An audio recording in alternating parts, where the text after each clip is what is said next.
Bom dia, amores! Tudo bom? Como vocês estão? Tudo bem? Aqui também tá tudo bem. Vamos para a aulinha da semana? Essa aula nós vamos falar um pouquinho sobre a história do surgimento dos números, mas é bem pouquinho mesmo.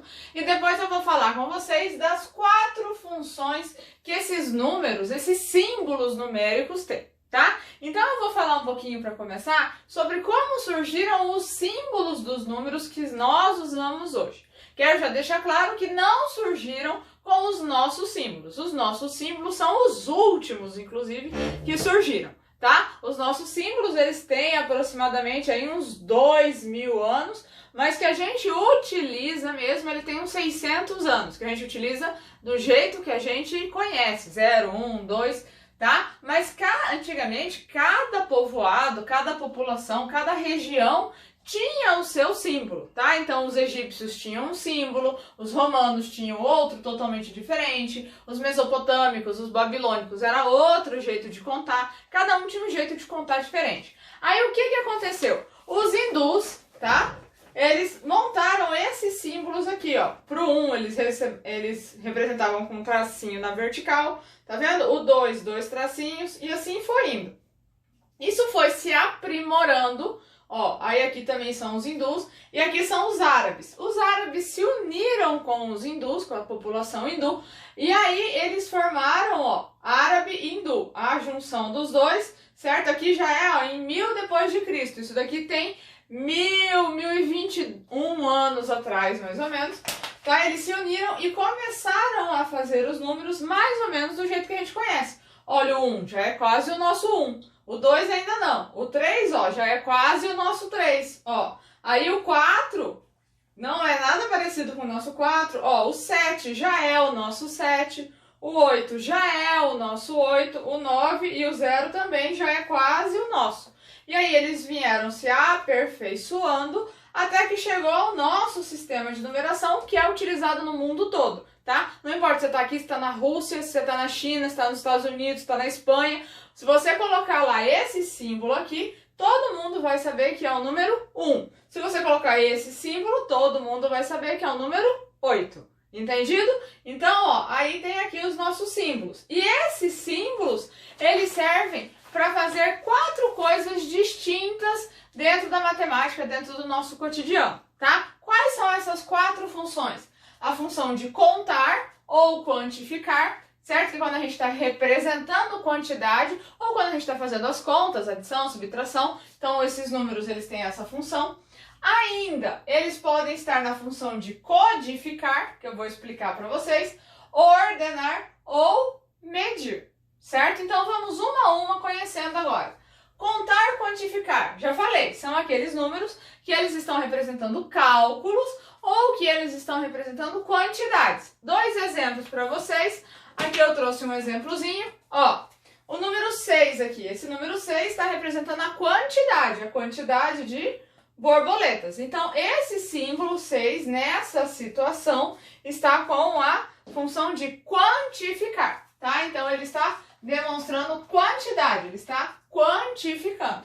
E esse daqui, ó, esse número, 13 meninas e 8 meninos, e na sala juntos tem 21. Então, aqui ele está contando, ele está com esse número 13, quer dizer que se contou a quantidade de meninas.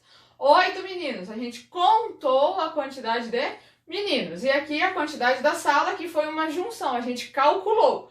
13 mais 8, 21. Então esses números aqui, eles estão na função de contar, de contagem, entendido?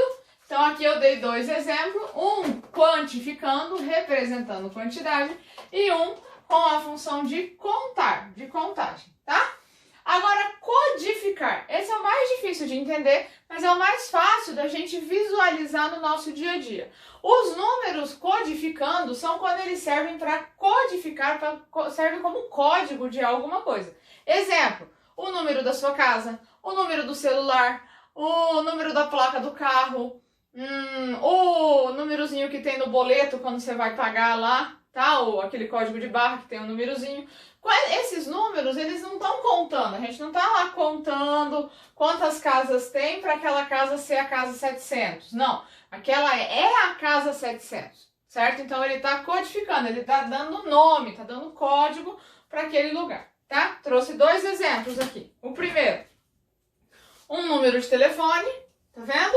Esse aqui a gente não fala 5.561, 2.129, não, a gente fala lá, o número é 65, 2129 ou 2129 e tal. Esse número aqui, ele tá com função de código. Se você ligar neste código, formado por números, você consegue ligar lá no lugar lá dessa propaganda, tá? Então aqui esse número aqui tá com função de código, função de codificar, tá? E aí mais um que eu trouxe, bem simples para vocês entenderem, é aqui, ó, um jogador de futebol com uma camisa numerada atrás, com o número 13. O que isso quer dizer? Que ele é o 13º jogador?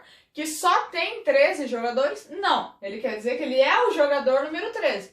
Então, se você não sabe o nome dele, você olha para o número e você já sabe qual é esse jogador. Então, é o código desse jogador. É a camisa que fala o número que ele está, que ele usa, tá? Então, aqui, esse 13 aqui, também o número está com função de codificar, tá? Agora, vamos para a função de ordenar. Essa é a mais fácil.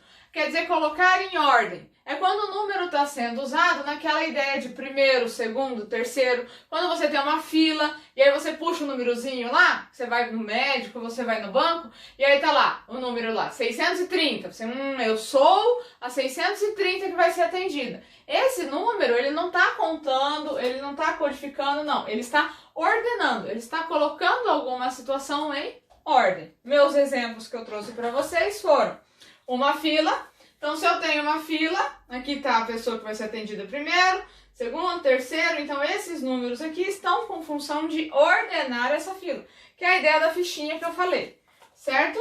E uma outra que eu trouxe para vocês, um outro exemplo, é, por exemplo, um pódio. Lá, um pódio de corrida, de ciclismo, de algum campeonato.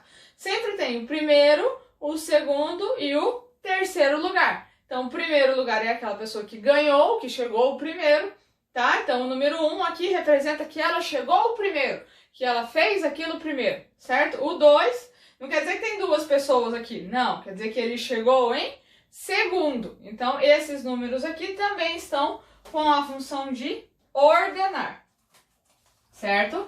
E aí, agora, a última função do número, é a função de medir. São quando os números estão representando medidas, tá? Trouxe dois exemplos para vocês. O primeiro exemplo é o relógio. Esses números aqui, eles estão representando horas, que é a medida de tempo. Então, esses números não estão representando quantidade somente, e sim a medida de tempo. Então, ele está medindo o tempo. Quando você fala, são 8 horas e 20 minutos, você está medindo o tempo, você está falando uma medida de tempo. Então, os números aqui têm a função de medir, tá? E um outro exemplo que eu trouxe, que tem muito número, certo? Mas todos com função de medir, eles estão representando, é o calendário. Esses números no calendário, eles representam os dias, certo? E eles estão justamente com essa ideia de medida de tempo também. Do primeiro dia, chegou dia 1, dia 2, de tal mês. Então, esses números aqui, eles também estão com a função de medir, certo? Então, a aulinha de hoje foi sobre a história dos números, um pouquinho só que eu contei para vocês, e sobre as 4 funções que os símbolos numéricos, que os números têm, tá? Um beijo, boa semana para vocês, até semana que vem. Tchau!